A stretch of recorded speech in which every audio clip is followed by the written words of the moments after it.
What's up guys, my name is Ace, and a common complaint I see in the community for Modern Warfare 3 is the streaks are too weak in this game, especially like the higher end streaks that you would typically expect to get quite a few kills with every time you call them in. So today we're going to be taking a deep look at exactly why I feel these streaks are weaker than many previous Call of Duty games, as well as some feedback on how I feel things could be improved. But before we get into that, I think it's important to talk about the debate between whether or not streaks should be very powerful. Because on one hand, I do understand the arguments that powerful streaks will often just snowball, and it can be really frustrating to play against when enemies are calling these higher streaks in, especially because typically when you see the high streaks come in, it's not coming in from the losing team, it's coming in from the team that's already got the lead, and they're already sort of dominating you, so in a sense, when it gets called in against you, it can feel like you're being kicked while you're already down. And I also get that this can often lead people to just leave the match. When you're getting stomped so hard that the streaks are just killing you over and over and over again, for many people, that's absolutely enough for them to just leave the match. And I'm sure for some of them, they even turn the game off entirely, which we know the devs don't want to see, and this is likely the reason that they have felt really toned down in recent Call of Duty games, compared to like back to the golden age of COD when streaks were really, really powerful. So I totally understand the arguments on that side of things, but on the other hand, streaks are a huge part of what makes COD special in the FPS scene. And I do think streaks are a big reason that Call of Duty became so successful, because we had that high that players can chase on an individual level on a game-to-game basis. And I distinctly remember back in the day, that was why I played COD. That is the high I was chasing every time I hopped on, is like, I want to earn that highest streak in the game. And in some of the more recent Call of Duty games, Modern Warfare 3 included, I do feel it's much more of a flat feeling, where they've really toned down the lows, so it's less likely you'll just get killed over and over and over again and want to just back out of the game as a result of that. But in doing so, you're also flattening out the highs, so there's less of an incentive to really chase that high streak, when in many cases it's only going to get you like 2 or 3 kills. And I don't think it's a coincidence that when you ask many longtime Call of Duty fans, like the ones that have been playing since the older days of COD, if you ask them what their favorite Call of Duty is, I would say the 3 that I see pop up the most as people's favorite Call of Duty in franchise history tend to be Modern Warfare 2, the original, not last year's, Black Ops 2, which is my favorite Call of Duty game, and Black Ops 3. These 3 come up all the time, and I don't think it's a coincidence that these 3 also have some of the most powerful streaks in the entire franchise. Like when you earned a swarm in Black Ops 2, you knew that kill feed was going to belong to you for the next 45 seconds. And at least in my experience, that feeling is gone with newer Call of Duties. Now when I call in a swarm, my thought process is, I wonder if this one will get more than 4 kills this time. And unfortunately, it often doesn't, and it's actually pretty crazy how easy it is to counter a swarm without using the cold-blooded style perk. But we're not quite there yet in the video. Another thing I wanted to point out on the pro strong streak side of things is, as a solo player, if you're a really good solo player, it's kind of nice to know that regardless of how bad your team is doing, if you can just manage to get that higher end streak up, there's a chance that that can turn the tides on the game, and that can make the difference between your team losing or winning that game. So ideally for me, I do understand the arguments on both sides, so the way I see it, I think higher end lethal streaks should be very powerful and something to be feared when it's called in against your team.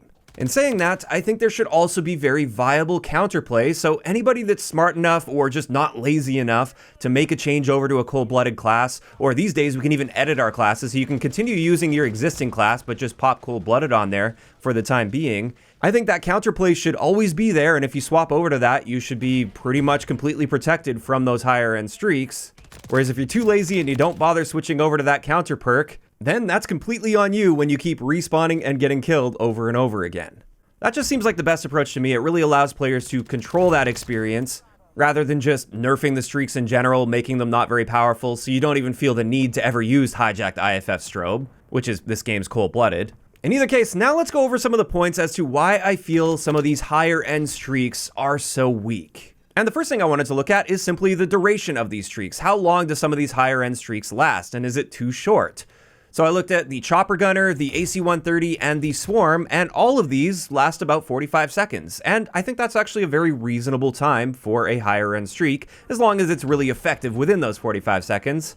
But the problem is, if you've ever used a Chopper Gunner, you've probably noticed they almost never actually last for 45 seconds because they get shot down so easily. So that's the next variable we're going to look at, and this is something I have covered in the past, At least in my opinion, it is way too easy to take out some of these higher end aerial streaks just with bullet damage alone. In fact, all you have to do is pop an LMG like the MWIII and incendiary rounds on, and you can now take out a chopper gunner in less than 4 seconds. That's one of the highest streaks in the game that takes quite a bit of effort and time generally to earn, and a single player with an LMG with incendiary rounds can completely eliminate that streak in less than 4 seconds. To me, that just doesn't seem like a fair balance at all. And honestly, I'd love to see a pretty noticeable reduction to the amount of bullet damage that you can deal versus some of these high-end streaks. In fact, I kind of miss the days when launchers were the most effective method for taking out these higher-end aerial streaks. I'm not saying bullet damage should be completely useless, but I think it should either have to be like a concerted team effort to take down a higher end streak, so multiple people on the team should have to work together to shoot that down with their bullets, or you should be like heavily incentivized to use the anti-armor round field upgrade, because that's what those are designed to do, but honestly it's not even worth the time to reload your gun with that ammo compared to just spawning in and shooting the helicopter down, because you can do that faster than loading these anti-armor rounds. So I do think that's the first issue. Some of these higher end streaks, like the chopper gunner for instance, they're just way too easy to shoot down with bullet damage alone. And this leads me to the next thing that I feel is making streaks quite weak. I think it's kind of in combination with the previous thing I just mentioned, and this is spawn protection. Now, to be clear, I think some form of spawn protection against streaks is absolutely necessary in Call of Duty, and it would be far worse without spawn protection. So I'm not saying they just need to eliminate spawn protection entirely. That would be ridiculous, because I think everybody should have the ability to spawn in, kind of get their bearings, figure out where they are, and try to make a break for some cover if there's an aerial streak up. But based on my experience with higher end streaks, I do feel the spawn protection is currently a little too powerful. So the first thing I wanted to test here is how long does this spawn protection against streaks last? And it turns out it lasts for 4 seconds, which honestly, I think that's a perfectly fair duration because 4 seconds should give you enough time to try to make a break for some cover, and in many cases you can actually get to cover just fine, coming off spawn within 4 seconds. In saying that though, when we combine this with the fact that currently, like I said, the MWIII with incendiary rounds can take out a chopper gunner in less than 4 seconds, and our spawn protection is 4 seconds, that means a single person with an LMG on the ground will win a 1v1 gunfight against one of the highest streaks in the entire game. And for me, that is a problem because there's also nothing that person in the chopper gunner can do about it. They can be unloading on that person that's standing there with an LMG and nothing will happen for 4 seconds, and in that 4 seconds, that person has enough time to shoot you down.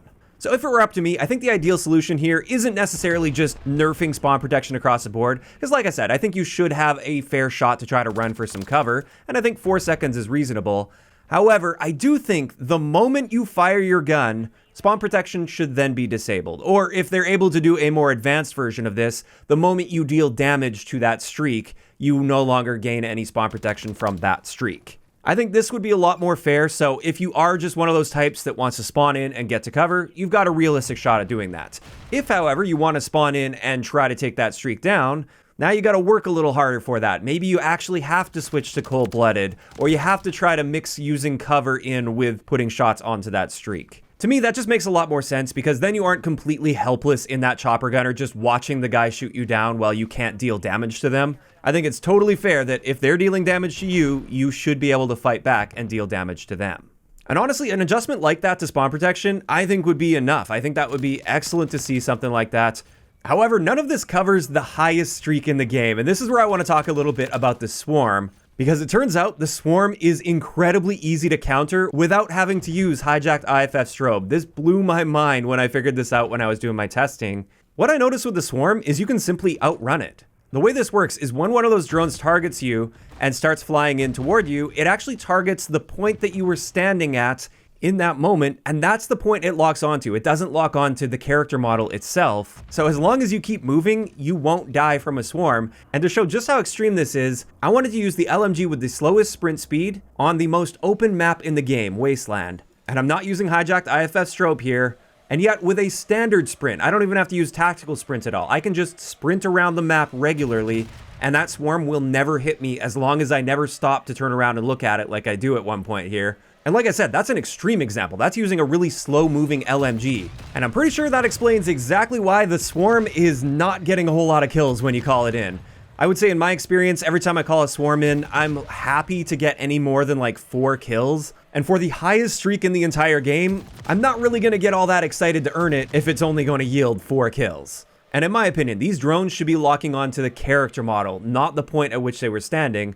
And that way, there'd still be some soft counterplay in the sense that if you dip around a corner or a wall in time and put a wall between you and that drone, then you can avoid death, and I did that all the time back in Black Ops 2 against the swarm. But if you genuinely get caught out in the open, then too bad, you're dead. And I think that's totally fair against the highest streak in the game, especially when there's effectively a hard counter, which is just using hijacked IFF strobe. If you pop that on, these drones won't target you, and the only way you're gonna die is if it targets a teammate that's nearby you. And with that, that is gonna wrap it up for today's topic. In my opinion, streak balance is nowhere even close to like the biggest issue with this game right now, but it's still a topic that I feel is worth discussing since I think there is room for improvement here. I definitely think some of those higher end streaks should definitely be more exciting than they currently are when you earn them, and they should be something that should absolutely be feared the moment they're called in, because as of right now, their power in game doesn't really seem to align well with the skill and effort required to earn them. Of course, that's just my opinion on the current state of streaks in Modern Warfare 3 though, and this is where I want to hear from you guys in those comments down below. How are you feeling about streak balance in Modern Warfare 3's current state? Do you agree with me? Do you think those higher end streaks especially should be more powerful than they currently are? Or do you think it's just fine as it is? Or maybe do you even think they're too powerful in their current state? Just let me know all of those thoughts in those comments down below. If you enjoyed the video, a like rating is always appreciated, and don't forget to subscribe for more if you haven't already. I'll talk to you guys next time.